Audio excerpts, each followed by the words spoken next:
Assalamualaikum warahmatullahi wabarakatuh. Ini adalah dua materi terakhir yang akan kita bahas di mata kuliah komputasi proses. Nah, kalau di materi sebelumnya kita belajar mengenai sistem persamaan diferensial biasa linear. Nah, yang ini adalah sistem persamaan diferensial biasa tidak linear yang bernilai awal.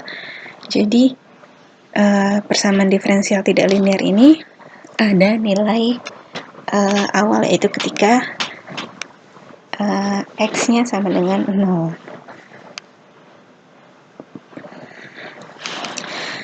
Nah, biasanya penggunaan persamaan diferensial biasa tidak linear ini kita pakai di neraca massa dan energi yang melibatkan reaksi kimia. Nah, biasanya neraca massa dan energi ini harus kita kerjakan secara simultan ya, jadi tidak satu persatu.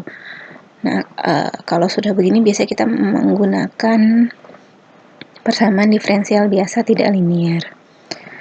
Yang kedua, sistem dinamik nyata. Nah, kalian sudah belajar termodinamika, kan ada sistem ideal, ada yang tidak ideal atau nyata. Persamaan diferensial biasa tidak linear itu banyak kita gunakan di sistem tidak ideal ya. Kemudian hampir seluruh peristiwa perpindahan dalam teknologi proses itu menggunakan PDB tidak linear. Nah, persamaan diferensial tidak linear syaratnya adalah tidak mengikuti aturan persamaan linear. Nah, kalian silakan coba lihat lagi materi sebelumnya mengenai aturan persamaan diferensial biasa linear. Nah, semua yang tidak mengikuti aturan itu maka disebut PDB tidak linear. Ini bentuk umumnya dy per dx sama dengan fungsi x dan y dan mempunyai nilai awal yaitu y ketika x-nya sama dengan 0 atau kita sebutnya y0. Nah, solusi untuk PDB tak linear bernilai awal kalau kita kerjakan menggunakan metode numerik tapi manual, ada beberapa cara. Salah satu yang paling sering digunakan adalah metode Euler ya. Euler. Ini adalah salah satu metode integrasi numerik persamaan diferensial yang paling awal dikembangkan dan digunakan. Metode ini diturunkan dari metode forward finite difference dari variabel tak bebas y pada posisi i. I itu adalah posisi tertentu ya. Jadi kalau kita mau misalnya pada sebuah jaringan pipa, kemudian kita mau mengevaluasi profil temperatur sepanjang pipa tersebut, maka kita akan membagi panjang pipa menjadi beberapa bagian atau beberapa titik yang kita sebut dengan I. Makin rapat jarak antar titiknya, maka data yang kita dapatkan lebih akurat. Oke. Nah, ini adalah cara untuk kita mendapatkan data di setiap titik. Nah, ini persamaannya dy per dx sama dengan fungsi x dan y. Nah, kita mau mencari nilai y i plus 1. I-nya kita mulai dari 0 ya. Nah, karena tadi bernilai awal, berarti y0 itu diketahui. Nah, kita mau mencari y i plus 1, 0 plus 1, nanti setelah dapat 1 berarti kita mencari 1 plus 2, 1 plus 1 jadi 2, kemudian nanti kita cari lagi 2 plus 1, y3, seperti itu. Dan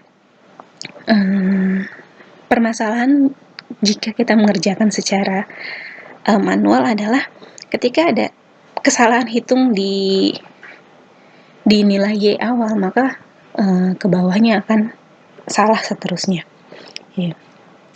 Nah, ini cara mencari nilai y i plus 1-nya. Y i plus 1 sama dengan y i plus h kali fungsi x i y i. H ini adalah error. bukan. H ini adalah jarak antar I, range-nya ya, deltanya, delta X-nya. Ini atau kalau kemarin kita menyebutnya range integrasi ya. Oke. F ini adalah fungsinya. Jadi nanti ada persamaan, kemudian kita masukkan nilai X dan Y-nya. Nah, kemudian jika ingin mendapatkan data yang lebih akurat lagi, maka kita harus memasukkan error. Error di sini adalah kesalahan pemotongan lokal ya, atau nilai O ini bisa kita ganti dengan H kuadrat, yaitu range integrasi dikuadratkan. Jadi boleh pakai ini, boleh pakai yang ini ya. Makin detail persamaannya, maka data yang didapat makin akurat. Nah, ini untuk metode Euler. Kemudian ada metode Runge-Kutta. Nah, ini lebih kompleks lagi. Jadi, selain kita mencari YI plus 1, maka kita harus mencari nilai K1 dan K2. Nah, ini akan terus berlangsung sampai kita dapat nilai I yang kita inginkan. Misalnya seperti ini. Kita punya pipa 10 meter, kemudian kita ingin mencari mengevaluasi profil temperatur di dalamnya, maka kita akan memotong bagian-bagian pipa menjadi memotong panjang pipa menjadi beberapa bagian. Makin dekat range integrasinya, maka potongan pipa akan semakin banyak. Nah, tapi semakin banyak itu datanya justru akan semakin akurat. Jika range integrasi yang mau kita kerjakan adalah misalnya 0,1, 10 meter, kita potong-potong dengan jarak 0,1, berarti kita punya 100 data, ditambah data yang ke 0 berarti 101 data. Nah, berarti kalian harus menghitung ini sebanyak 100 kali sampai dapat Y I plus 1, di mana I-nya adalah nilai 100 ya, jadi 100 data Y ke 101. Berarti harus dihitung 100 kali dengan ada 3 step perhitungan. Mencari K1, mencari K2, kemudian mencari nilai YI plus 1. Berarti kalian harus menghitung 300 kali, sekitar itu ya. Terus kalau misalnya mau dipotong, mau integrasinya misalnya mau 1 aja, biar nanti data cuma ada 10 per 1, jadi 11, boleh. Tapi tadi, makin rapat range integrasinya, maka akurasinya lebih tinggi. Runge-Kutta ini ada beberapa orde ya, ada orde 2, 3, 4, 5, kemudian ada Runge-Kutta-Fehlberg ya. Ini lebih detail lagi. Makin tinggi ordenya, perhitungannya akan makin banyak. Ya. Jadi perhitungan ini akan kalian kerjakan berulang sampai jumlah range integrasi yang kalian bagi tadi.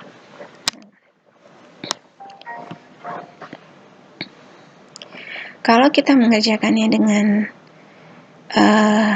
MATLAB, baik Euler maupun Runge-Kutta, step integrasinya akan dikerjakan oleh MATLAB ya. Kita cuma cukup menentukan range integrasinya berapa, kemudian persamaannya bagaimana, dan nilai awalnya apa. Itu jauh lebih memudahkan dibanding kita harus menghitung berulang sebanyak puluhan kali atau ratusan kali, yang jika kalian salah menghitung di awal, maka seterusnya akan jadi salah.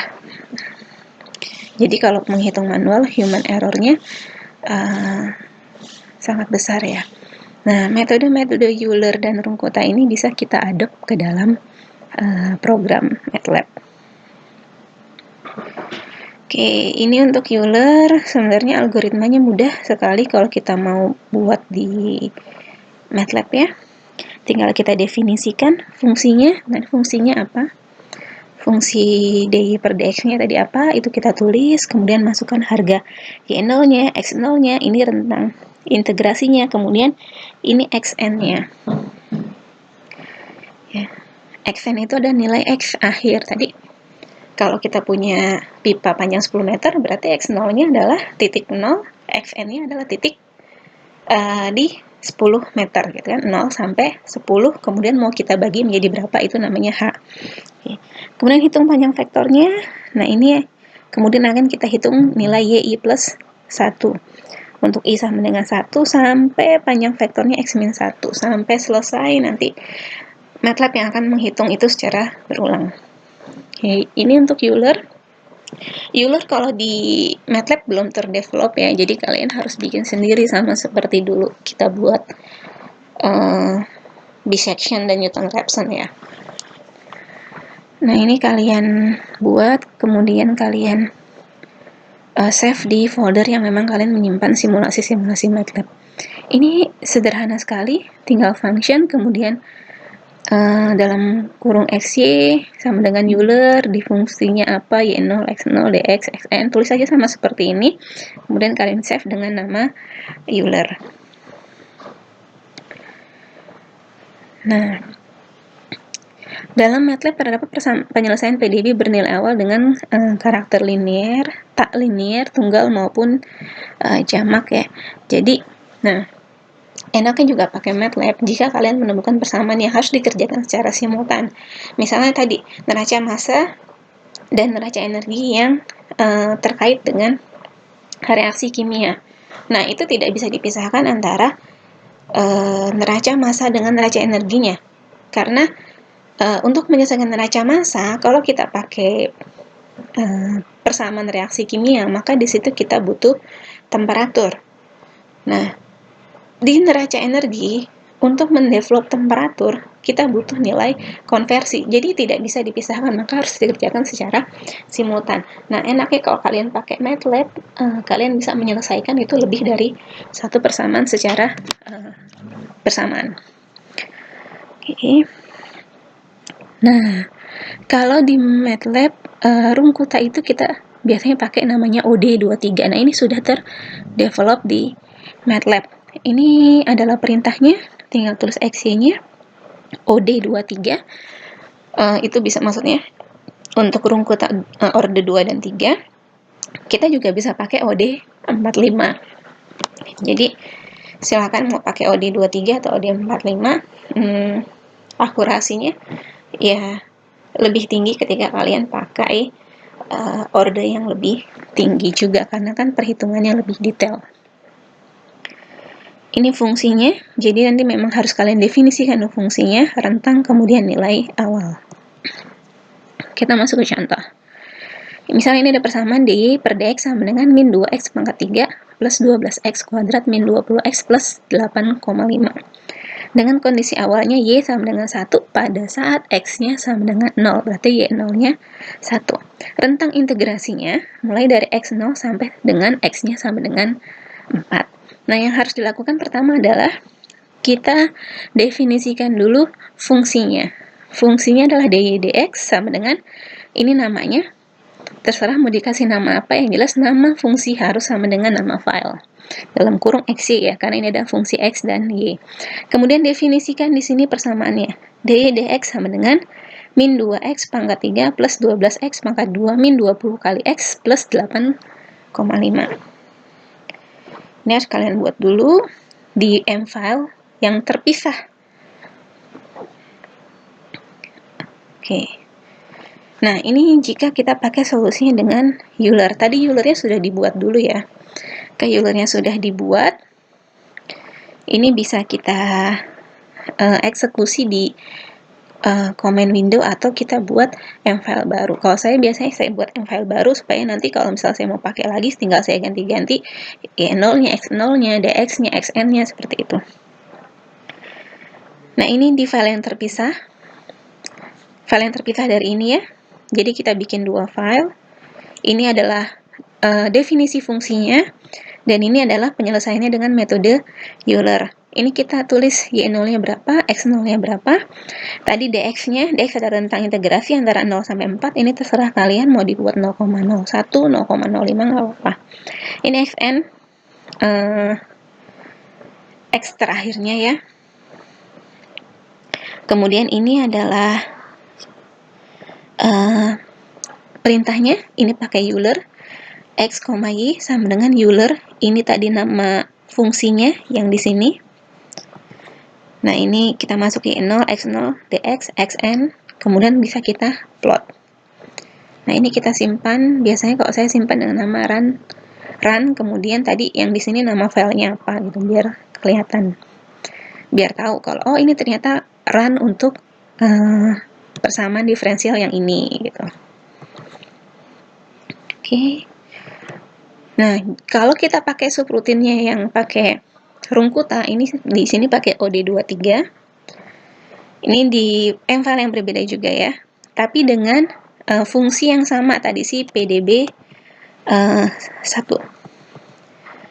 Nah, ini kalau untuk OD kita tinggal masukin rentangnya 0 sampai 4 ya. 0 ini spasi 4. Jadi dibikin seperti matriks. Kemudian Y 0-nya tadi 1. Nah, ini perintahnya x, y, OD23, ini nama filenya tadi atau nama fungsinya, rentang ini Y0. Nah, kalau di OD23 memang kita nggak masukin rentang integrasinya ya, kita cuma masukin 0 sampai 4, nanti MATLAB sendiri yang akan mendevelop mau rentangnya mau berapa. Nah, di sini sama kita masukin perintah untuk memplot. Nah, ini coba kalian kerjakan, nanti lihat hasilnya, perbedaannya seberapa besar antara menggunakan metode Euler dengan metode Runkuta orde 2 dan 3. Oke. Ini kita ke kasus satu saja, contoh kasus. Ini ada profil konsentrasi dan konversi pada reaktor pipa ideal. Nah, ini reaktor pipa, PFR ya, dengan panjang tertentu dari 0 sampai XAF. Nah, di sini disebutkan LR panjangnya 1 meter, berarti ini 0, di sini X-nya 1 ya. Nah, kemudian diameter pipanya diketahui 4 cm dengan tekanan 10 atm, temperatur 100 derajat Celcius. Ini adalah persamaan reaksinya, persamaan laju reaksinya 8 kali 10 pangkat min 4 kali CA, satuannya mol liter detik, mol per liter detik. FA0-nya diketahui 0,2 mol per detik. Nah, sebelum mengerjakan ini kita lihat dulu satuannya ya. Di sini satuannya mol, liter, detik, mol, detik. Di sini ada meter, ada senti. Nah, ini harus kita konversi dulu, mau dijadikan meter atau mau dijadikan senti. Nah, ini persamaan stoikiometrinya A jadi P dengan konstanta laju reaksinya K. Di sini konstanta laju reaksinya ada nih 8 kali 10 pangkat min 4. Nah, kita turunkan dulu neraca massa dalam reaktor pipa. Nah, FA di sini FA ya. FA sama dengan DFA plus min RA kali dV. Atau kalau kita lihat mata kuliah kinetika reaksi tentang metode analisis data kinetika untuk reaktor kontinu. Nah, kemarin kan dXA sama dengan min RA kali dV per FA0 ya, atau kok dibalik jadi FA0 kali dXA sama dengan min RA kali dV. Nah, V ini adalah volume, di mana volume adalah luas penampang dikali tinggi, atau kok di sini karena bentuknya horizontal jadi panjang ya. V adalah A kali Z. Atau kalau di sini karena kita mengevaluasi panjang ya, berarti jadi DZ. Padahal di sini X ya nggak apa-apa. X di sini kan cuma menunjukkan untuk bikin persamaannya kan DI DX ya. Nah, ini biasanya kalau di persamaan-persamaan yang berhubungan dengan reaktor, kita biasa menyebut panjang ini Z. Nah, kita ubah persamaan jadi dXA per dZ sama dengan AR per F0 kali min RA, di mana min RA-nya adalah 8 kali 10 pangkat min 4 kali CA. Nah, ingat CA adalah CA0 kali 1 min XA. Karena ini mol per liter, kita mau ubah liternya jadi meter kubik. Ya, liter ke meter kubik berarti dikali 10 pangkat 3.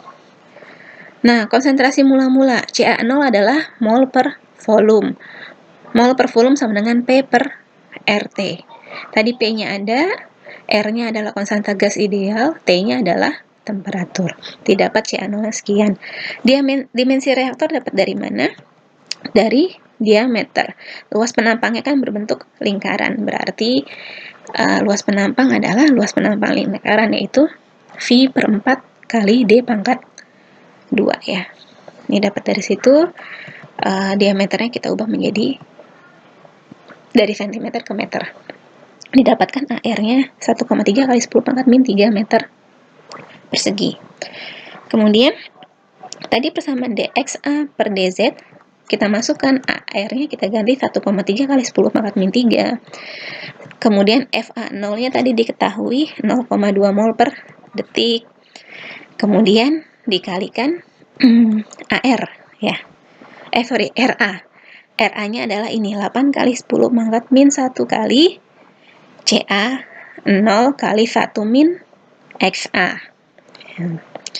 Jadi kalau sederhanakan, ini semua angka ini dikalikan dapat 1,6999 kali 1 min XA. Nah, ini yang namanya persamaan diferensial biasa tidak linear. Ini kalau kita sederhanakan sebenarnya jadi sepertinya mudah sekali gitu. Kalau kalian mau mengerjakan secara manual, ini kalian integrasikan secara manual. Jadi dXA per 1 min XA sama dengan 1,69999 kali DZ. Nah, ini bisa diintegrasikan. Tapi nanti untuk menghitung X-nya juga lebih ribet ya. Nah, kita bisa bikin penyelesaiannya menggunakan MATLAB. Nah, seperti biasa ini dXA dz-nya kita bikin fungsi dulu, kita kasih nama pipa ideal atau terserah kalian. Nah, di sini yang mau didefinisikan adalah Z dan XA. Ya, kalau tadi kan DY, DX. Nama fungsi, kemudian X, Y. Nah, ini DY, DX-nya kita ganti XA dan DZ. Masukkan kondisi operasi, dimensi reaktor, hitungan konsentrasi, laju reaksi, seperti itu. Kemudian ini adalah persamaan diferensial tidak linear yang harus kita selesaikan. Kemudian bikin lagi di file yang lain, ini untuk ukuran pipa ideal.